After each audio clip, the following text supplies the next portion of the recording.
Eu converso hoje com o professor doutor Carlos Gustavo Nóbrega de Jesus, que é superintendente da Fundação Pró-Memória de Indaiatuba.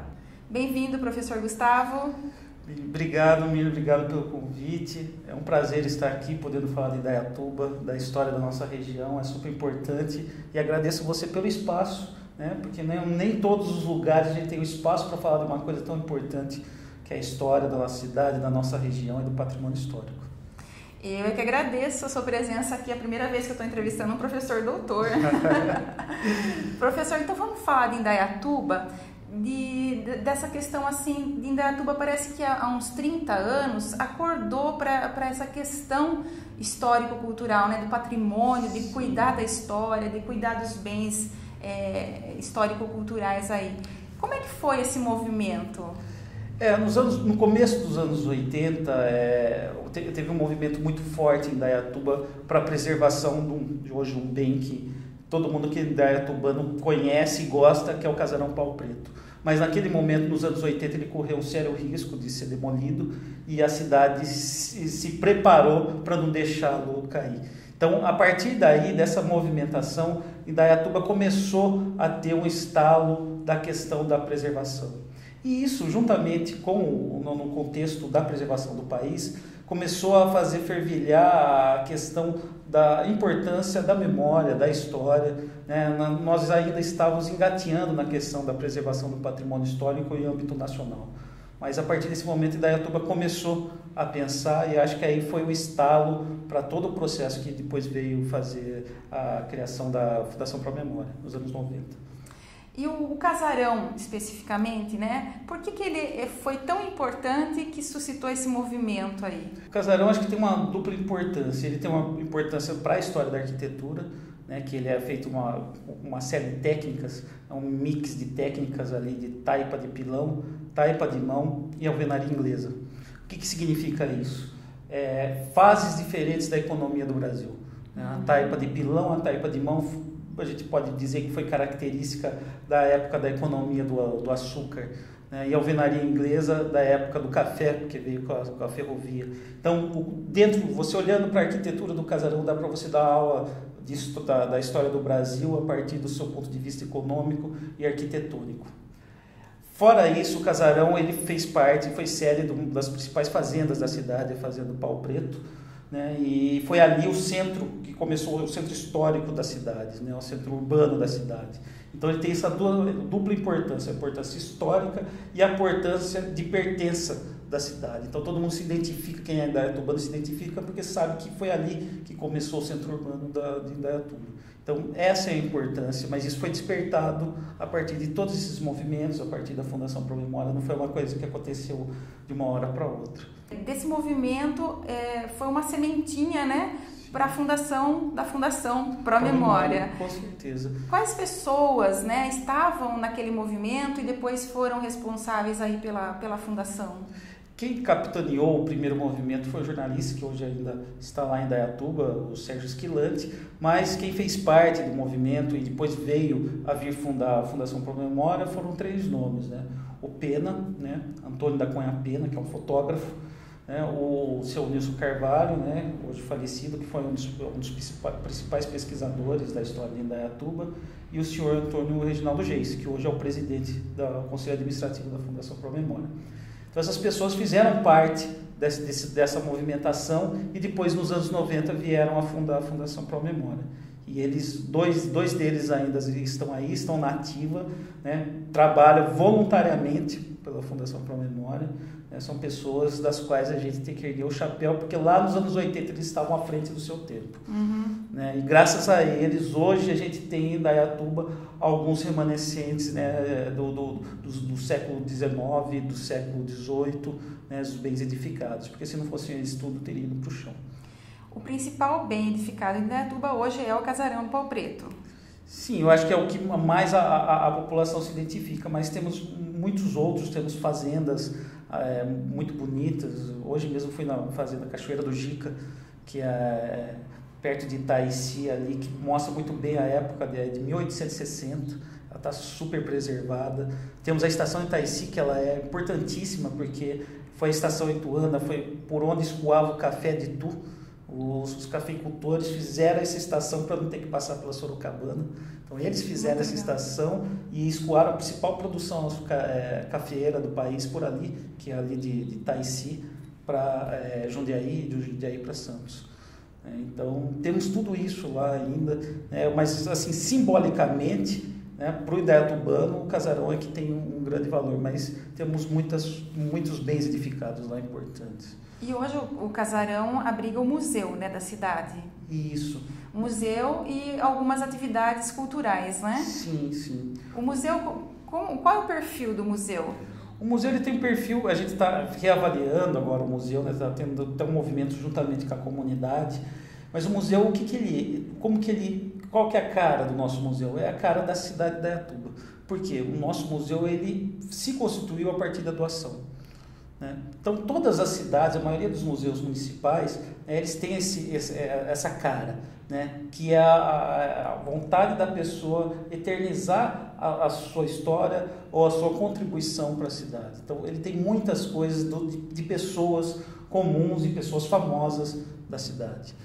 Conta pra gente aqui alguma peça assim, mais significativa que você acha assim, que todas, lógico, vão valer a pena, mas assim que chamam mais atenção no museu. Eu acho que a mais significativa, no caso de um indaiatubano, é o piano do Nabor.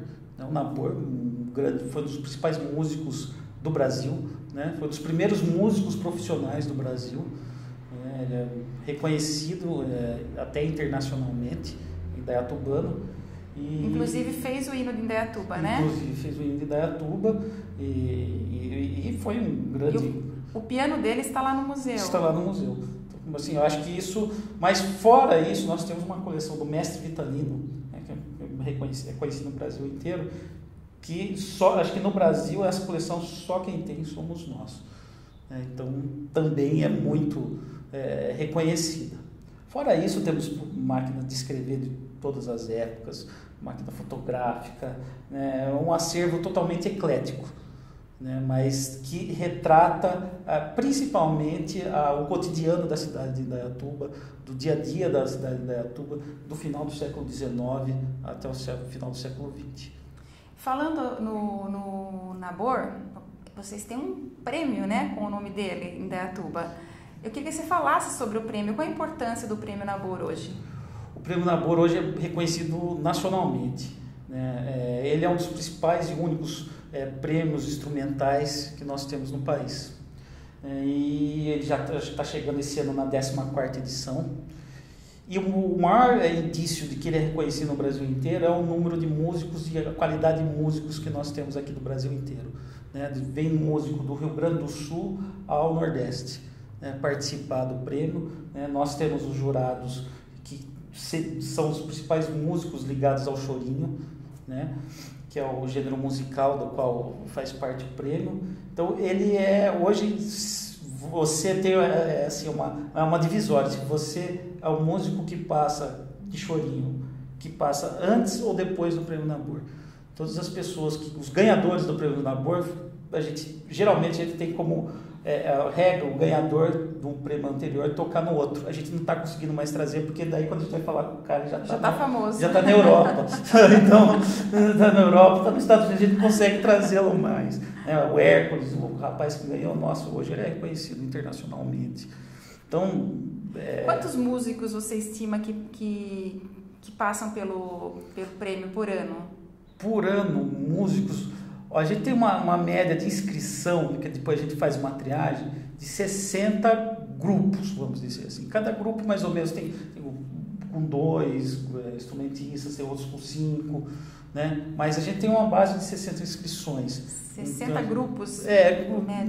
Tem alguns que fazem solo, como é o Hércules, que ele é pianista, mas tem alguns que vão 5 pessoas fazendo parte do grupo. Então, é uma média de 300 músicos, se a gente for colocar no papel, e já faz 14 anos, então nós já temos... É uma linda homenagem. Com certeza, ele foi um importante músico brasileiro, o método de clarineta foi ele que inventou, muita gente não sabe disso, aqui do nosso lado a gente tem um dos principais músicos brasileiros. Bom, já falamos aqui do Prêmio Nabor, do Casarão, e eu queria falar um pouquinho da biblioteca municipal que vocês têm lá, a Biblioteca Rui Barbosa, né? Isso. Que recentemente trocou de lugar, funcionava no Casarão. Sim. E agora ganhou um espaço novo, especial para ela. Sim. É importante dizer que o Casarão entre 2013 e 2014 passou por um grande restauro, né, com os técnicos da Unicamp. Nós fizemos o restauro usando a técnica original da taipa de pilão. Então recuperamos a taipa, né, fizemos um processo de recuperação, ficou lindíssimo, convido a todos, quem puder ir não vai se arrepender. Fizemos um processo de restauro e nesse processo de restauro a gente pôde avaliar que a biblioteca ficar no mesmo lugar físico do museu prejudicava o dia a dia da biblioteca e até também para os consulentes. Então nós fomos atrás de um prédio, né, adaptamos esse prédio e pela primeira vez hoje a biblioteca tem um prédio só dela. Ela está na Rua Oswaldo Cruz, né? Na Rua Oswaldo Cruz, do lado do Colégio Dom José. Então, e aumentou, depois de que ela foi para lá, aumentou muito o número de pessoas que estão indo, frequentadores e consulentes. Quantos exemplares, professor? Mais de 33 mil, né, nós temos. Temos livros raros, né, então é uma biblioteca muito importante da região, né, poucas bibliotecas municipais têm a riqueza que tem a nossa, então acho que é um importante convite também para quem quiser ir lá. Procurar livro, ou ler um jornal, ler revista. A gente tem uma política de compra de livros, todo mês a gente compra livros novos e livros que a população pede, ela vai lá, coloca, a gente compra. Então a gente sempre está reciclando o nosso acervo. Então é um convite, é um lugar super agradável, adaptado para isso. Então tem uma biblioteca infantil lá dentro, né, que se quiser levar seu filho, sua criança, tem os livros infantis, tem um espaço totalmente voltado para a criança. Então eu acho que a gente está chegando num ponto muito legal de incentivo à leitura que esse país precisa. A Fundação também cuida do arquivo municipal. Isso. Né? Quais documentos mais significativos tem no arquivo municipal que você pode citar? O arquivo municipal é dividido em dois arquivos, né, que a gente é responsável por toda a documentação administrativa e histórica da cidade. Então, a documentação da prefeitura, por exemplo, processos, tal, eles ficam num arquivo chamado intermediário. Esse arquivo intermediário funciona como um filtro, né, que depois que passar da vigência da guarda desse documento, se ele tiver interesse histórico, ele vai para o arquivo que a gente chama de arquivo permanente ou arquivo histórico. Uhum. Nesse arquivo histórico a gente tem toda a história da Indaiatuba, porque tem tudo da Câmara, né, desde 1830. Tudo. Documento, hein? Documento. Livro, uma coisa importante, documento que eu acho super interessante, que aguça sempre os pesquisadores. Livro de classificação de escravos, atas da Câmara, né, de 1830 para frente. Então, nós temos documentos valorosos lá para pesquisa e história. Fora a hemeroteca, temos várias coleções de jornais, e que é um lugar importante, mas poucas pessoas conhecem. Infelizmente, tem pessoas que moram em Indaiatuba e não conhecem o arquivo. A hemeroteca funciona junto com o arquivo. Dentro do arquivo. A hemeroteca é a coleção de revistas e jornais, de publicações que tem na... Qual o jornal mais antigo que você tem lá? A gente tem um jornal do começo do século XX de Indaiatuba, o Indaiatubano. O Indaiatubano. E esse talvez seja o mais valoroso lá que nós temos assim, historicamente. Além de tudo isso, o nosso arquivo ele também faz pesquisa, né? Então a gente está recebendo pesquisadores, estamos também fazendo pesquisa, estamos querendo que as pessoas venham para o arquivo, porque também é um lugar interessante, né? E a população tem que saber que existe um arquivo importante e tem que ser falado, é um dos principais arquivos do interior do estado de São Paulo.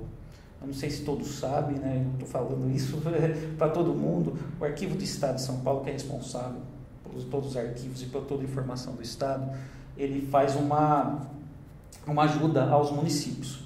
E hoje, de acordo com a Lei de Acesso à Informação, todos os municípios estão tendo que se adaptar com essa informação, ou seja, estão tendo que organizar seus arquivos.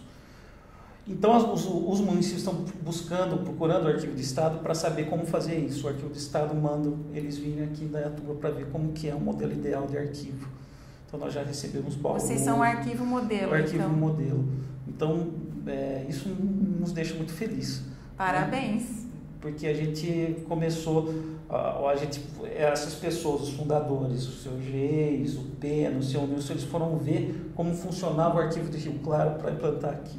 Né? Hoje, né, com a minha amiga Tereza, que é superintendente do arquivo do Rio Claro, nós fizemos um convênio no qual nós vamos ajudá-los a implantar lá o arquivo intermediário deles. O Indaiatubano está mudando realmente com relação à história da cidade, à preservação, né? Certo. Porque hoje as pessoas consultam, né, a fundação se podem ou não mexer num prédio, num bem histórico, né? Sim, inclusive quando o Casarão teve essa parte da reforma, do restauro, a comunidade se envolveu muito, né? E hoje, né, a gente vê que qualquer prédio histórico, ou se a pessoa tem uma desconfiança que tem algum valor histórico, eles vão lá e nos procuram.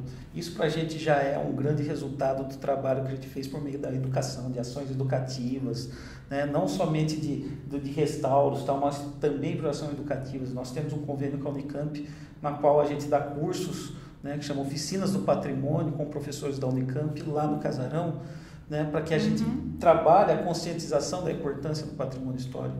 Então, tudo isso está fazendo com que o Indaiatubano consiga ter a consciência de quanto é importante ele, quanto membro da comunidade, de ajudar a preservar a sua história. Né? Porque o que é da gente se a gente não souber o que é o nosso passado? A gente tem que entender o nosso passado para a gente entender o nosso presente e projetar o futuro. Né? Então, o Indaiatubano está entendendo isso. Né? Até porque a gente sabe que a nossa Constituição, a nossa lei é muito severa no que se refere ao patrimônio histórico. Né? Qualquer dano ao patrimônio histórico não tem jeito, é cadeia, né? Porque é um bem que se você perder você não consegue recuperar. Então nós estamos lutando por isso e estamos conseguindo. Indaiatuba hoje eu acho que é um centro importante da preservação do patrimônio histórico no interior do estado de São Paulo.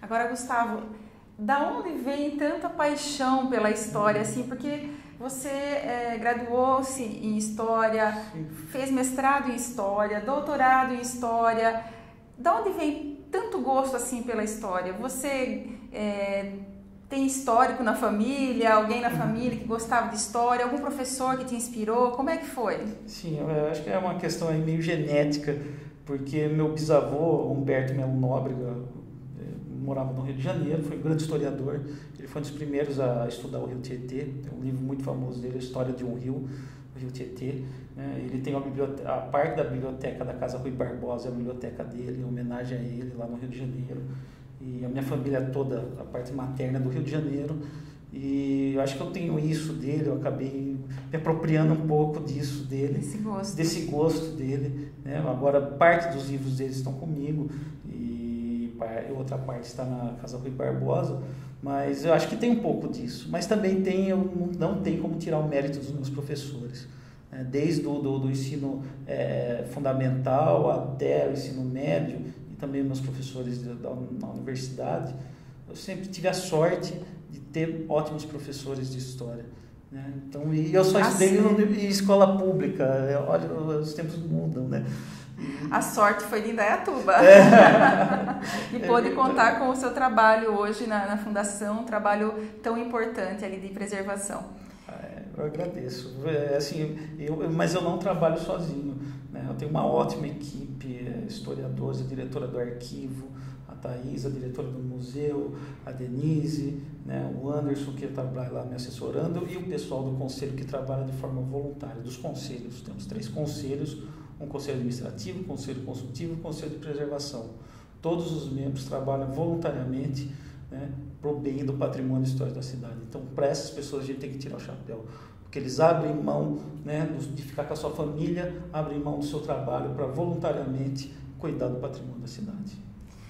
Parabéns, Gustavo, pelo trabalho que você realiza lá. Parabéns a toda a sua equipe, que eu sei que é um trabalho sério e competente. Parabéns mesmo e muito obrigado por ter estado aqui lado a lado comigo e falado sobre um bem tão importante que é o patrimônio histórico-cultural de Indaiatuba.